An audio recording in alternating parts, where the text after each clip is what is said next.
কেমন আছো তোমরা সবাই? আশা করি অনেক ভালো আছো। আমরাও বেশ ভালোই আছি।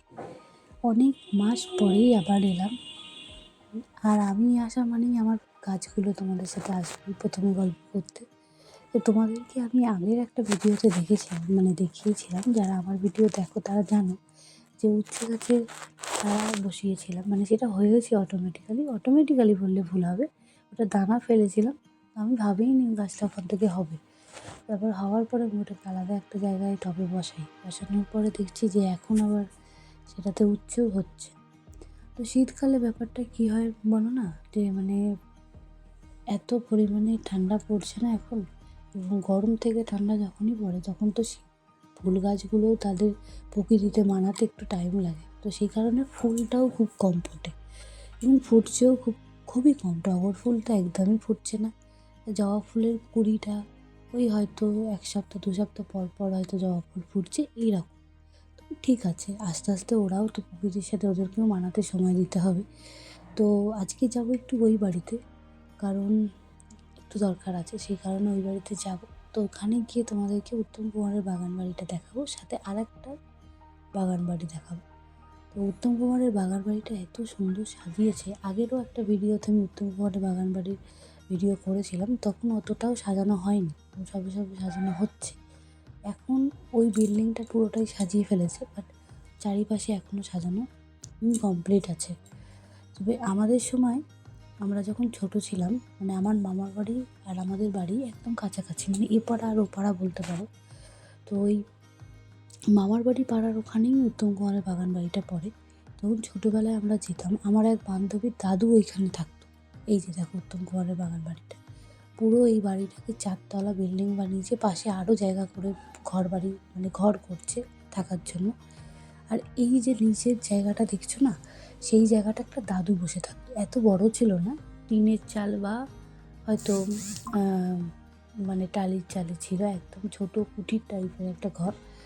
তো সেই ঘরে একটা দাদু বসে থাকতো। আজকে সেই ঘরটা 4 তলা ঘর হয়ে গেছে, প্লাস উত্তম কুমারের ছবি চারিপাশে, সাথে আবার আগেকার দিনে প্রচুর নায়ক নায়িকাদের ছবি ওখানে লাগানো আছে। প্লাস উত্তম কুমার কী বই করেছিল তারও লিস্ট তুমি ওখানে পেয়ে যাবে। যদি তোমার মনে হয় যে উত্তম কুমারের বই, আমরা তো সবসময় গুগল সার্চ করলেই পাই, বাট গুগল সার্চ করতে হবে না, উত্তম কুমারের বাগান বাড়িতে এলেই তুমি তার সম্বন্ধে অনেক কিছু জানতে পারবে।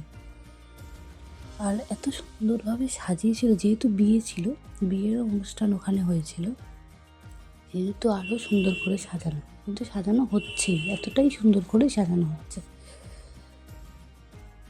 আর আমাদের এই শীতকালটা এলে না, আমাদের বাড়ির প্রতি, বিশেষ করে আমার বাড়ির প্রতি খুব টান হয়।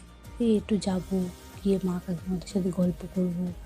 কী হয়, শীতকালে দুপুরবেলা খাওয়া দাওয়া করে তারপরেই ওই সবাই মিলে বসে একটা গল্প হয়, ঠাট্টা হয়। তো সেগুলো সবসময় তো সম্ভব হয়ে ওঠে না এখন সময়ের সাথে সাথে, কিন্তু খুব মিস করি সেই দিনগুলো। আর আগে আমাদের পুকুর পাড়টা, আমাদের বাড়ির পুকুর পাড়টা, আর এই যে বললাম আর একটা বাগান বাড়ি, এটা হচ্ছে আমাদের বাড়ির পাশে। তো আমার এক বান্ধবীর বাবাই ওইখানে গাছ দেখাশোনার কাজ করে। তো এত সুন্দর ওনার হাতে গাছ ভালো হয়। ড্রাগন ফল যেমনি হয়েছে তেমনি কড়াইশুঁটি চাষ করেছে, পুঁই শাক চাষ করেছে, মূলো, বেগুন, কিনা চাষ করেনি। তো আর আমার ওই বান্ধবীকে একদিন তোমাদেরকে অবশ্যই দেখাবো, ওর কথা আমি আগের একটা ভিডিওতেও বলেছিলাম। কী হয় বলতো, আগে আমাদের যখন পুকুর পাড়টা যখন সুন্দর ছিল এই কারণেই বলছি, কারণ সত্যিই সুন্দর ছিল পুকুর পাড়টা, কারণ পুরোটা ফাঁকা ছিল, চারিপাশে গাছ ছিল, বাট বসার জায়গা ছিল।